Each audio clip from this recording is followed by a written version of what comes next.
Then, of course, they proceeded to go ahead and search the vehicle. As they were searching, they obviously destroyed a couple portions of my vehicle, rendering my compartments useless now in a brand new vehicle. And then they were making comments that I was an asshole because I knew my rights. And they were just being very rude to me and the other passenger in the vehicle. And during that time, after about 15 minutes or so of several officers searching my vehicle, they realized there wasn't anything in there. And they looked surprised and shocked, and then they said there's nothing in there. They tried searching it for about 5 more minutes. They realized there was still nothing in there. And the guy who appeared to be in charge of the situation, which I believe may have been the sheriff, but I'm not positive, he came up and told us to take our white asses back to Overland Park where we belong because we're not wanted around these parts. And everyone started laughing, and I asked him if I could get his badge number and information, and he just laughed at me and said, "You better get back in your car now." And so I did, and then I realized that there were pieces broken in my vehicle. So I asked if I could file a complaint. They said, "Well, you could try coming back Monday and filing a complaint, but I'm not sure it's going to do you any good," and just walked off at that point. So I drove off at that point, went to the party, where the police continued harassing the whole party throughout the night. They would drive by at excessive speeds with their lights blaring and their sirens blaring. And then as they got right past the party that was going on, they would immediately turn off the lights and the sirens and drive like normal individuals again. So the whole night was pretty much ruined by the police misconduct there. I mean, there was, I believe that the search was not really warranted whatsoever. However, I guess it was a drug checkpoint, so, if they wanted to search it, that's fine. But I don't believe that it's correct that they're going to harass the individuals.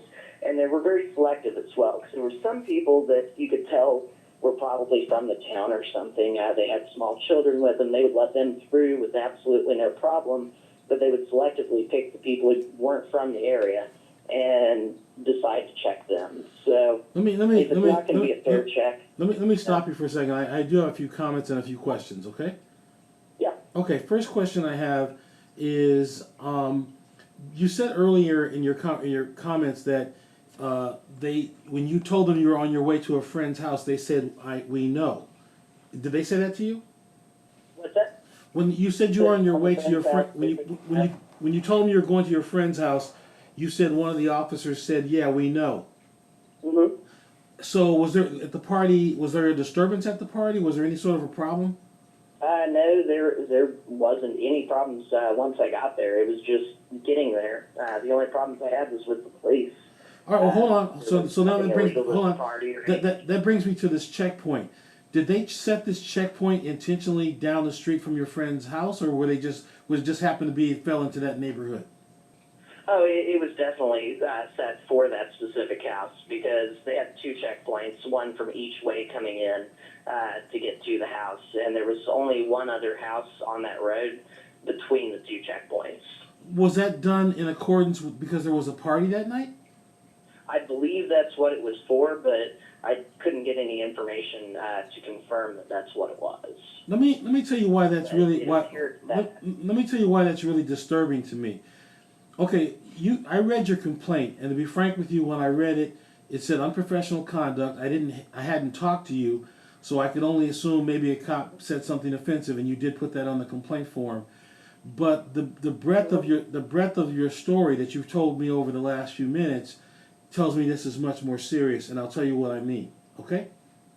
All right. First thing, you said that the sheriff was actually may have been out there himself. If the sheriff was there, talking to you the way that you described, that's not the same as a regular patrol officer just mouthing off and being inappropriate.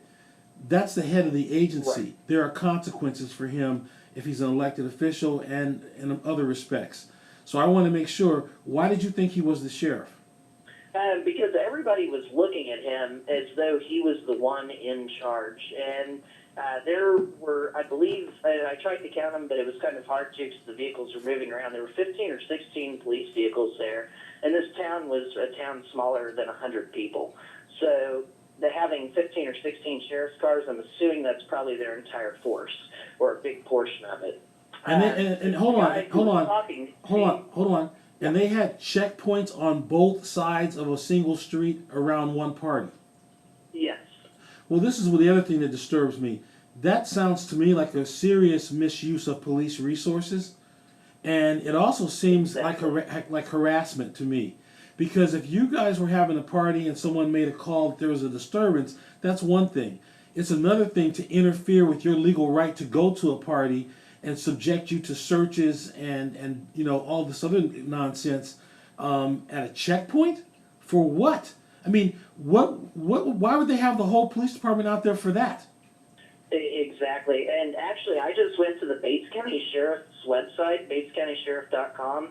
I'm not sure that it's the sheriff on the main page, but I'm assuming it is because let's see, it doesn't say whether it is or not, but it is just a single picture and says sheriff on the side of the vehicle, and that is the man who told us to take our white asses back to Overland Park where we belong. Hold on. I'm on the same page. The sheriff of Bates County. Let me just tell you where you are right now, man. I'm not joking. The sheriff is going to hear about this. I guarantee you. This story is going on the front page of policeviews.com right now, as soon as I get finished. You're telling me that the man on this page, who is the sheriff of Bates County, told you to take your white asses out of town? He told us to take our white asses back to Overland Park where we belong because we're not wanted around these parts. And he was in full uniform. And you've identified the man that I'm looking at right now on this webpage. Yes. Okay. Let me just behind in his car. Okay, in his car with Bates County Sheriff Office with the trooper hat on. Yep, that's him. Okay. All right.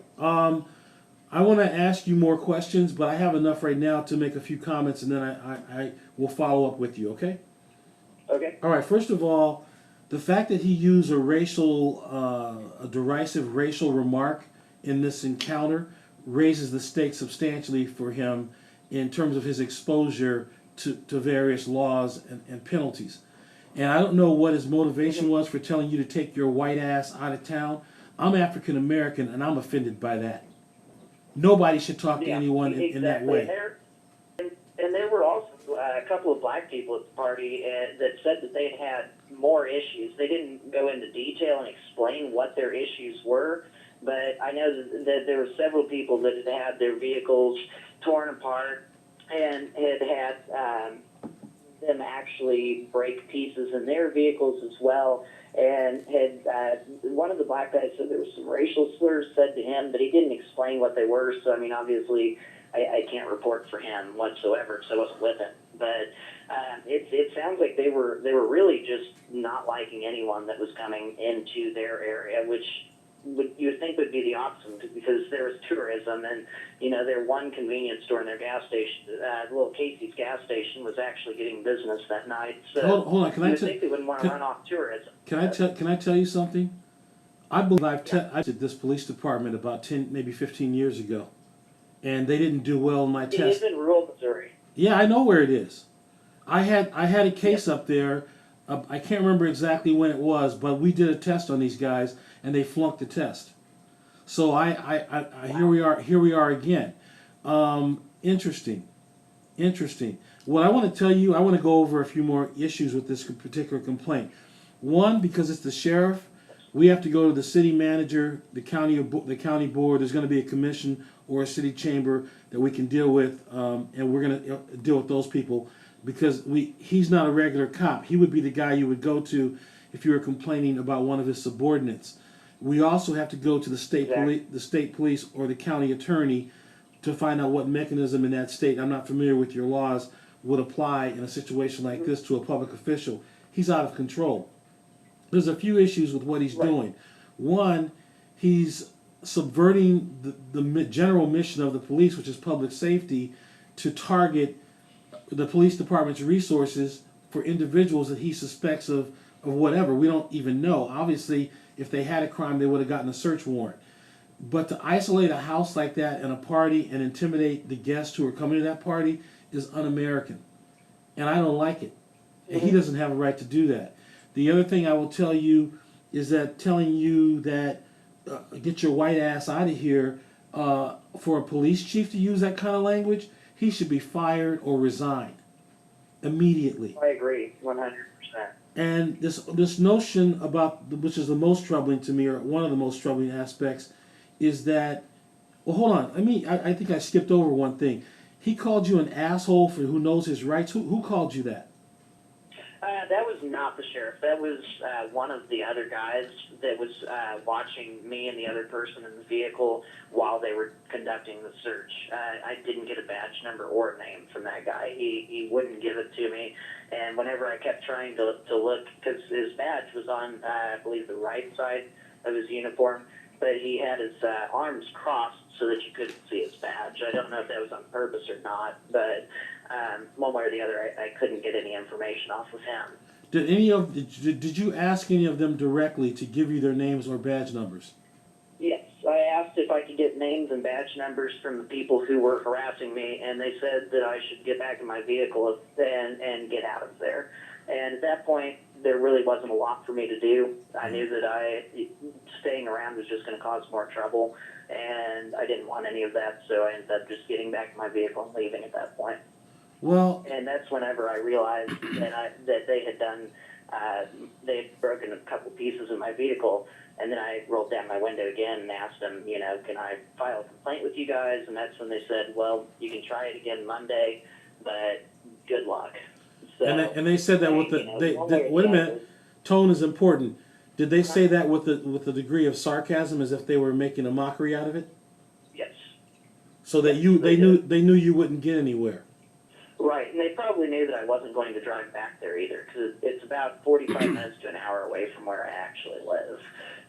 But even if I went there, I really don't think that it would honestly help me whatsoever, just because if it's people who are in charge that are causing the problems, I really don't see any department within the police or sheriff's department that's actually going to assist me, because they're going to cover the backs of their own.